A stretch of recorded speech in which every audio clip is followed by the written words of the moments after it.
একটি ৩ বছরের বাচ্চা পুকুরের পাড়ে বসে পুকুরের পানি দিয়ে খেলা করছে আর খুশির চোটে খিলখিল করে হাসছে। আশেপাশে তার মা বাবা কেউ নাই। এই বাচ্চাটি যদি একবার পানির মধ্যে পড়ে যায় তাহলে জনমের মতো সর্বনাশ হবে।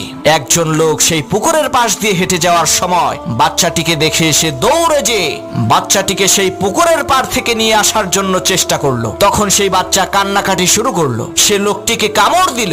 সে কোনো মতেই পুকুরের পানি থেকে উঠবে না, কারণ সে পুকুরের পানির মধ্যে অনেক মজা পেয়ে গেছে। সেই বাচ্চা তো আর বোঝে না যে এই পানির মধ্যে পড়ে গেলে সে মরে যাবে। ঠিক একই ভাবে দুনিয়ার মানুষেরা জাহান্নামের কিনারায় বসে অপকর্মে লিপ্ত হচ্ছে, আর পরহেজগার আলেম ওলামাগণ তাদেরকে সেই জাহান্নামের কিনারা থেকে জান্নাতের পথে নিয়ে আসার জন্য চেষ্টা করে, কিন্তু তারা আসতে চায় না।